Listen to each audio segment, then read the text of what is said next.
We're in South Korea. Yep, we're here for the next 2 days in Seoul. So today we're going to take you around the city, and tomorrow we're going to take you to... just the DMZ area, the demilitarized zone between North and South Korea. Come have a city break with us. We're staying in the Gyeongbokgung area, and the first order of business is finding some breakfast. This is France Louvre Baguette, and we just picked a random cafe, and oh my god, was this place amazing. There are pastries after pastries after pastries. It was quite mind-boggling, and it took us a while to figure out what on earth we wanted to eat, but we did end up choosing some options before we realised that there was even more over here in the cabinets as well. That was such an unexpected find. We were just looking for some breakfast, but we actually found probably the best cafe we've been to, we think, since at least we left home. And now we're going to head up to the palace and have a bit of a look around. Gyeongbokgung Palace, built in 1395, was one of the many palaces that were used by the royal family in Korea's Joseon period. We were here just in time to see the changing of the guard, and one of the things that's quite cool about the palace is if you dress up in hanbok traditional clothing, you can enter for free, and that applies to foreigners as well as locals, which I think is a pretty cool way to show appreciation of the culture. It is a lasting legacy of the city, destroyed several times by fire in its history, recently destroyed during the Japanese occupation of Korea in 1910 to 1945. It's in a process of restoration.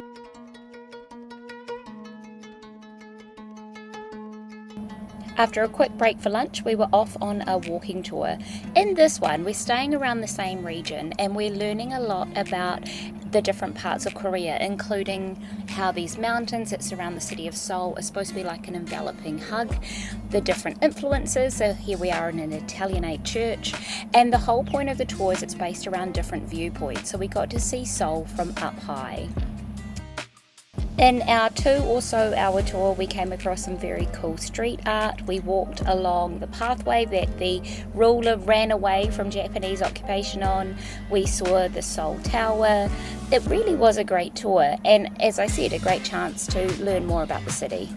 So we've just finished our walking tour with the best, cutest guide I think we've come across in ages. His name's Bravo, and he is just so excited about the city and the history and the culture and stuff here in Seoul and in wider Korea itself. Now, so I didn't actually take that much footage on the walking tour because it was more about cool viewpoints and answering questions, hey?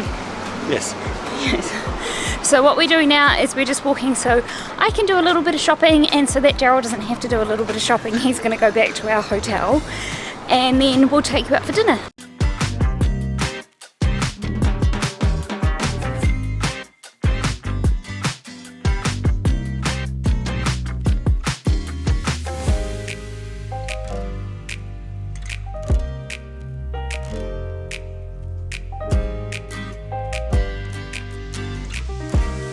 Day 2 started off bright and early, jumping on the bus to head to the DMZ. We were guided by Paul on this half-day trip, and the bus ride took us about an hour and a half out of town, and this is us crossing over the bridge towards the DMZ. You can see the level of security here.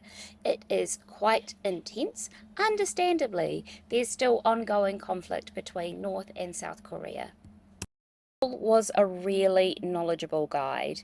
As we're crossing over, he's explaining to us information about different people who have left the north and come to the south, or were separated.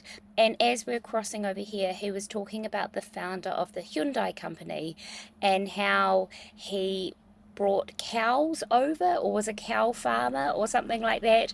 So the details are a bit sketchy for me, but as you head over the bridge, if you look out the window, you can see that there is a little cow, a statue, and it's one of the things that we would not have noticed had we not been on an organised tour.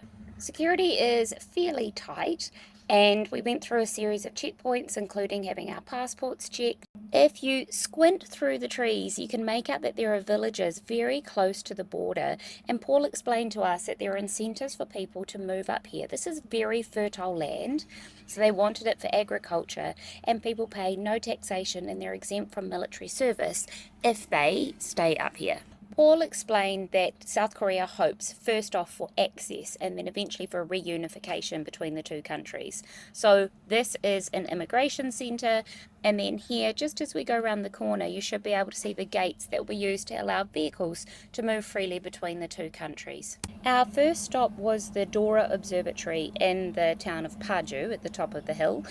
There is no filming up here, so we can't show you what we could see, but here's what we could see out through the binoculars of North Korea.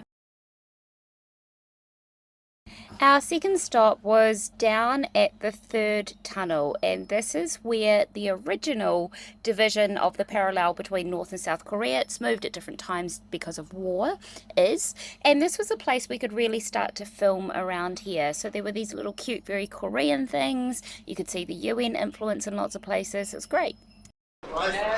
This is really interesting. So it's the molds of the peninsula, an obverse and a reverse, or a raised and a indented one, with the intention obviously of reunification. We were here to go to the third tunnel. So this is the third tunnel that was discovered, that was tunnelled from North Korea into South Korea with the intention of invasion.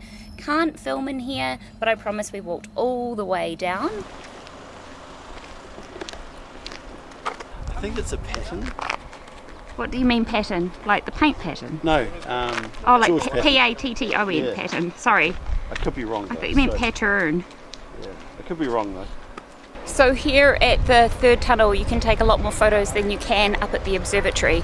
But I understand it, you know, national security is more important than me having some videos or you seeing some videos. But if you were here a couple of years ago, you would have had the chance to have videos or photos, and maybe again in the future. But for right now, the guides are very serious about where you can and where you can't take photos. I think after this we're going to hear from a couple of North Korean defectors. We won't be able to record that for their own safety and the safety of their family that remain in North Korea. But I am interested, if you could ask anyone from North Korea a question, what would you ask them? Our tour was wrapping up. The time with the North Korean lady was amazing. She's such an entrepreneur and a survivor. It was so awe-inspiring. I highly recommend doing a half-day tour of the DMZ. It is worth it. It takes you out of the city, but it's absolutely worth it. After leaving the tour, we went to Myeongdong, and I thought we were just going to walk through, but we ended up getting pulled into a skincare shop. I guess for me, the biggest experience I had from it was the one shop that we went into. There was this lady, and she was one side of my face just kind of basically just giving the whole work over. That was quite interesting. I'm not too fussed by it. After all that shopping, it was back towards our hotel for dinner and a chance to enjoy the city alongside the river. The next morning we were up and on our way to the airport. That's it, our time in Korea is so short. Next week we're off on our first of two tours with Intrepid as we explore China's highlights. If you have made it this far in the video, thank you so much, and it would be great if you could give the video a wee like. It does help our channel grow.